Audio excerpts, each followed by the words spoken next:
Halo semuanya, perkenalkan saya Lars Julia dari jurusan MPI dengan NIM 2410206018. Nah, pernah nggak kalian berpikir arsip-arsip lama itu harus disimpan selamanya atau bisa dibuang? Di video ini, saya akan menjelaskan makalah yang berjudul Memahami Nilai Guna Arsip dan Penyusutan Arsip. Ada 6 bagian penting yang akan saya bahas, dan semuanya penting untuk dipahami. Yuk kita mulai dari yang pertama. Apa itu konsep dasar penilaian arsip? Kalian tahu nggak sih bahwa nggak semua arsip itu penting disimpan selamanya? Nah, disinilah fungsi penilaian arsip. Penilaian arsip adalah proses untuk melihat apakah sebuah arsip masih punya nilai atau tidak. Misalnya, apakah surat undangan rapat tahun 2020 masih perlu disimpan sekarang? Kalau enggak, bisa jadi itu arsip yang bisa disusutkan. Yang kedua, apa saja jenis nilai guna arsip? Yang ini menarik, karena ternyata ada 5 jenis nilai guna arsip, yaitu administratif, digunakan untuk kegiatan sehari-hari, misalnya daftar hadir, surat tugas. Hukum, punya kekuatan hukum, contohnya surat kontrak kerja. Keuangan, berkaitan dengan transaksi keuangan, seperti kwitansi, laporan keuangan.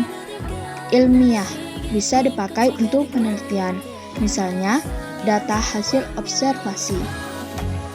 Sejarah, menceritakan peristiwa penting, contohnya arsip pendirian organisasi. Yang ketiga, bagaimana menilai arsip? Apa saja alat dan tekniknya? Supaya nggak asal tebak, kita butuh alat dan teknik penilaian. Beberapa perangkat yang digunakan antara lain formulir penilaian, daftar arsip, dan JRA, yaitu jadwal retensi arsip. Tekniknya bisa dengan wawancara, pengamatan langsung, atau membaca isi arsip. Misalnya, kita bisa melihat arsip surat keluar dan analisis surat mana yang sudah tidak pernah digunakan. Yang keempat, bagaimana prosedur menentukan nilai guna arsip? Prosesnya gampang, tapi butuh ketelitian, yaitu identifikasi dulu arsipnya, lalu klasifikasi jenis arsip, evaluasi nilai gunanya. Setelah itu, ambil keputusan apakah disimpan, dipindahkan, atau dimusnahkan. Seperti nyata, laporan kegiatan tahunan, jika sudah lewat 5 tahun dan tidak dibutuhkan, maka bisa disusutkan. Yang kelima, apa itu JRA dan bagaimana prosedur penyusutan berdasarkan JRA?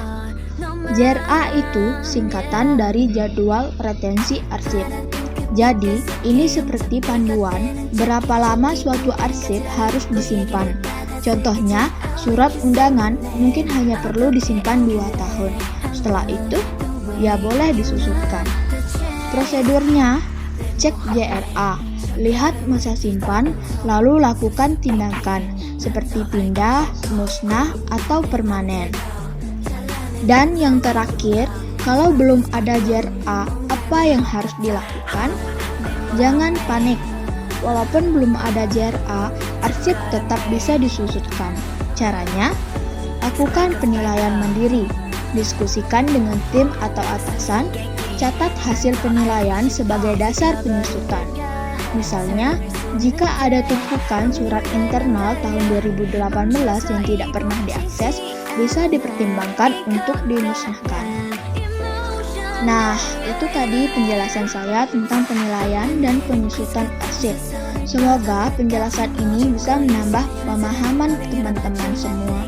Terima kasih sudah menyimak. Assalamualaikum warahmatullahi wabarakatuh.